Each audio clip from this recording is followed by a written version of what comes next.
আমি দায়িত্বটা আমার পক্ষ থেকে আর হাসানকে দিচ্ছি। ওকে, তালি হবে, তালি হবে।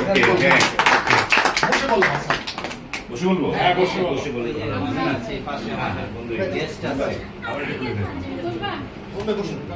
ভাই পাঞ্জাবির মতো পছন্দ করছে।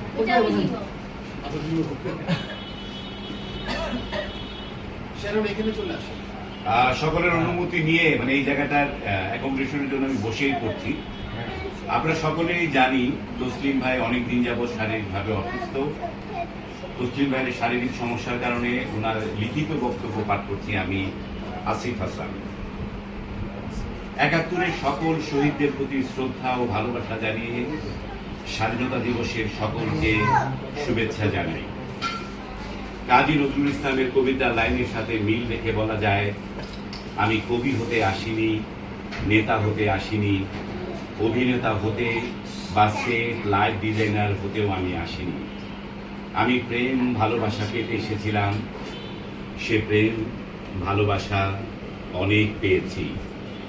তাই তো প্রেমের টানেই আজও প্রিয় মুখগুলোর অপেক্ষায় থাকি। ধন্যবাদ উপস্থিত সকল সহযাত্রী ও শ্রদ্ধেয় বন্ধুদের, বিশেষ করে অবয়ব নাট্য দলের সভাপতি, মিরপুর সাংস্কৃতিক ঐক্য ফোরামের নেতৃবৃন্দ ও আমার প্রাণের অবয়ব নাট্য দলের সকল সদস্যদের আমার বাসায় আসার জন্য অভিনন্দন। আজকের দিনটাকে আমি ভুলে যাবার যদি চেষ্টা করি, তবে আমাকে ভুলতে দেয় না আমার পরিবারের সদস্যরা এবং বেশ কয়েকজন আমার শুভাকাঙ্ক্ষী। পরিবারকে পাশে রেখে একজনের কথা না বললে নয়, যিনি গত ২৮ বছরে একবারই মিস করেছেন। মিস করার কারণ ছিল আমি হাসপাতালে ছিলাম, ফোনেও আমাকে পাননি। বাকি ২৭ বছর তিনি কোনো না কোনোভাবে আমাকে শুভেচ্ছা জানিয়েছেন। তিনি আর কেউ নন, তিনি হলেন আমার প্রিয় কাজী দেলোয়ার হোসেন হেমন্ত। হেমন্তকে আমি উপস্থিত মিরপুর সাংস্কৃতিক ঐক্য ফোরামের নেতৃত্ব দানকারী বন্ধুগণ, উপস্থিত আছেন অবয়ব নাট্য দলের প্রতিষ্ঠাতা সাধারণ সম্পাদক সবার প্রিয় শহীদুল হক খান শ্যানন, আরো উপস্থিত আছেন অবয়ব নাট্য দলের বর্তমান সাধারণ সম্পাদক আমিন সাহেব, উপস্থিত আছেন আমিন ভাই নাই, দুঃখিত, উপস্থিত আছেন। আমার একটি অনুরোধ, আমরা যে যে ধর্মেরই হই, ধর্মীয় অনুভূতি ঐতিহ্যের ইতিহাসে যেন ভুলে না যাই।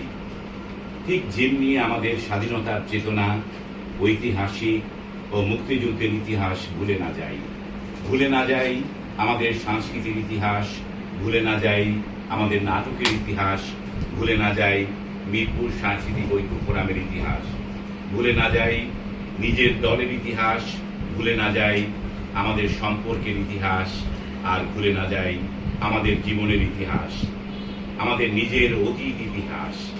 আমরা ইতিহাস আঁকড়ে ধরে থাকবো না, বরং ইতিহাস থেকে শিক্ষা নিয়ে বর্তমানকে কাজে লাগিয়ে ভবিষ্যতের দিকে ছুটে যাব ইনশাআল্লাহ। আজকের দিনটাতে কখনো আমি কোনো রূপ আনুষ্ঠানিকতা বা খাওয়া দাওয়ার আয়োজন করতে পারিনি। আমার এই দিনটা জাতীয়ভাবে পালন করা হয়। এবারই প্রথম করতে চাইলাম, কিন্তু পারলাম কোথায়, ভাগাভাগি করে নিল অনেকজন। বিশেষ দিনের কেকের আয়োজন করেছে আমার 2 মেয়ে ফাইজা ও রাইসা। বিশেষ দিনের উপলক্ষে আইসক্রিম খাওয়াচ্ছে অবয়বের আমার হৃদয়, আর বাকি সামান্যটুকু ব্যবস্থা আমার বাসার মানুষ। এই 4 জনকে বিশেষ ধন্যবাদ। আজকের দিনটাকে স্মরণীয় করতে যারা উপস্থিত হয়েছেন সকলকে ধন্যবাদ ও কৃতজ্ঞতা স্বরূপ আমার পক্ষ থেকে ছোট্ট উপহার একে একে অন্যান্য সবাই গ্রহণ করার অনুরোধ করছি।